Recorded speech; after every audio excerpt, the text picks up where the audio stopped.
नमस्कार दोस्तों, आज हम अपने न्यूज़ चैनल पर जो सरकार ने हर घर तिरंगा के तहत 13 अगस्त से लेकर 15 अगस्त तक जो तिरंगा घर घर फहराने की बात कही है, लोगों को इतिहास के साथ जोड़ने की बात कही है, लोगों को इतिहास का महत्व बताने की बात कही है और भारत के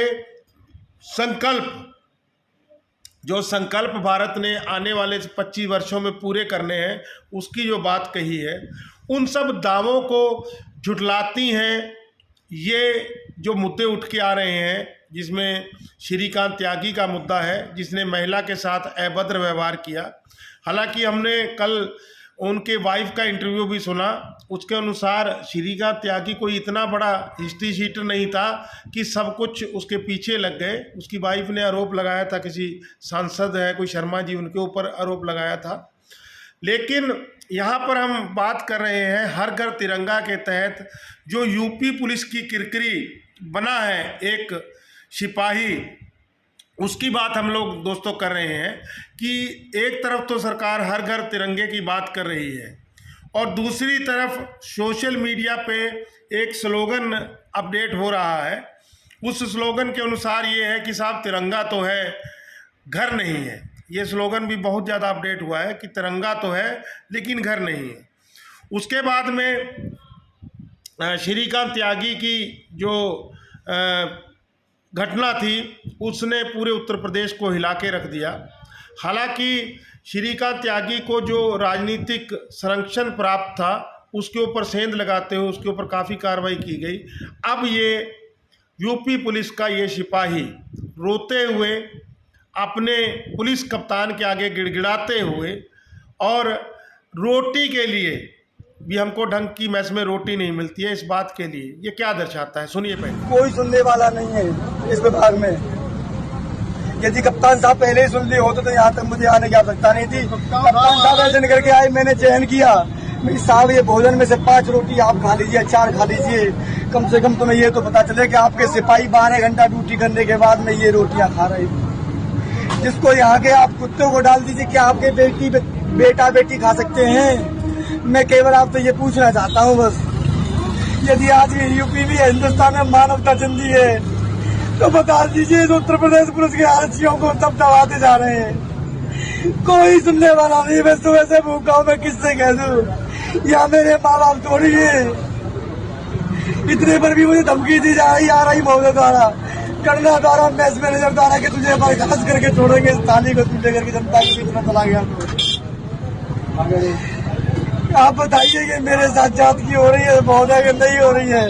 ये वीडियो माननीय मुख्यमंत्री योगी आदित्यनाथ जी के डीजीपी महोदय को फोन किया, डीजीपी महोदय के PS होने मुझसे कहा फोन काट दो वरना बर्खास्त करा के घर भेज दूंगा। मैं डीजीपी का PS बोल रहा हूँ। ADG आ गया, साहब को फोन किया लेकिन मेरा फोन नहीं उठाया। आप बताइए मैं किसके बीच में अपनी समस्या लेके जाऊँ जब मेरे अधिकारी सुनने के लिए तैयार नहीं है? तो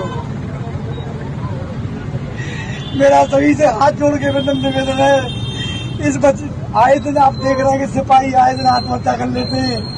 कोई सुनने वाला, दबाते जाते हैं, आए दिन आत्महत्या करना है सिपाही, मर जाते हैं। चले जाते 2 घंटे का शोक धारण किया, ये लोग मस्त की जिंदगी काट रहे हैं। हमारी कोई जिंदगी की महत्वता नहीं है।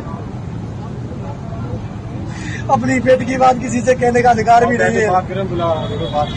यही बुला लो साहब, लोग नहीं बुला, मैं नहीं आऊंगा साहब, कहाँ से नहीं जाऊंगा साहब, लेकिन बचेगा मैं रोड पीछे बैठ जाऊंगा जाके साहब, जाऊंगा नहीं यहाँ से।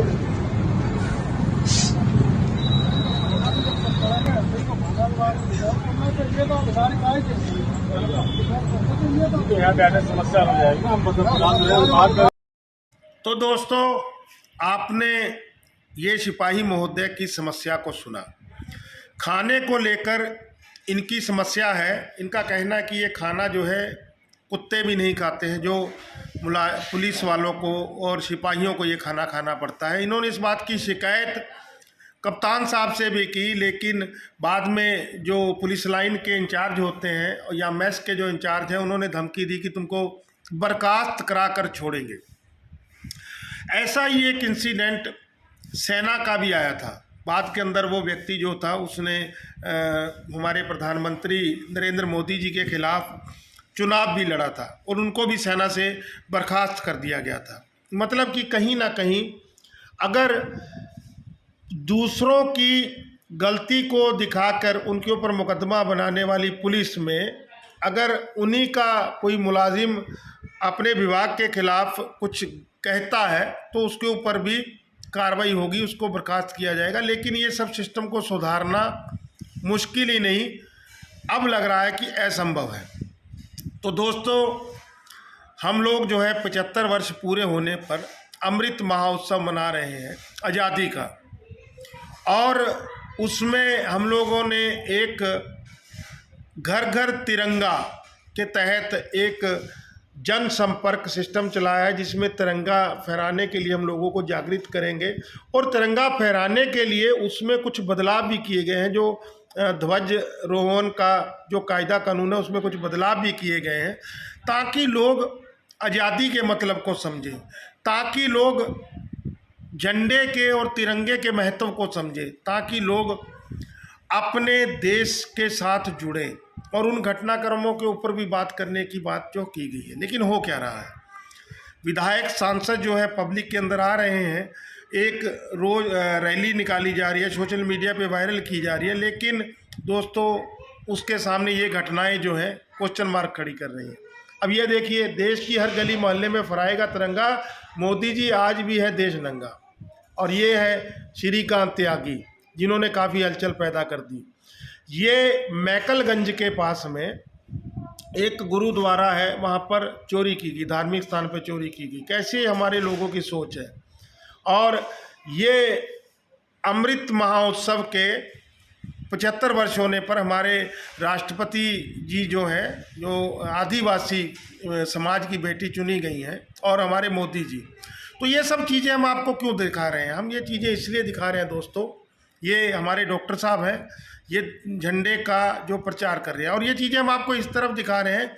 एक तरफ ये चीज़ें दर्शाई जा रही हैं, दूसरी तरफ ये पुलिस वाले जो इंसिडेंट है और ये त्यागी जी का जो इंसिडेंट है ये दर्शाता है। तो यहाँ पर हम आपको बताना चाहेंगे कि अमृत महोत्सव का महत्व क्या है। बहुत ध्यान से सुनने वाली बात है, ठीक है। आज़ादी महोत्सव पर सरकार बहुत कुछ करने का प्रयास कर रही है। इतिहास को याद करने पर जोर दिया गया। जो घटनाक्रम घटे गुलाम भारत में, उनके ऊपर विचार करने की ज़रूरत है। बहुत सी बातें हमारे युवाओं को नहीं पता, उन बातों को बताने की ज़रूरत है। तो दोस्तों, वीडियो को लाइक करिए, शेयर करिए, और इन घटनाओं के ऊपर भी अपने कमेंट रखिए। यहीं पर हम अपनी बात को ख़त्म करते हैं। जय हिंद दोस्तों, जय जवान, जय किसान, धन्यवाद।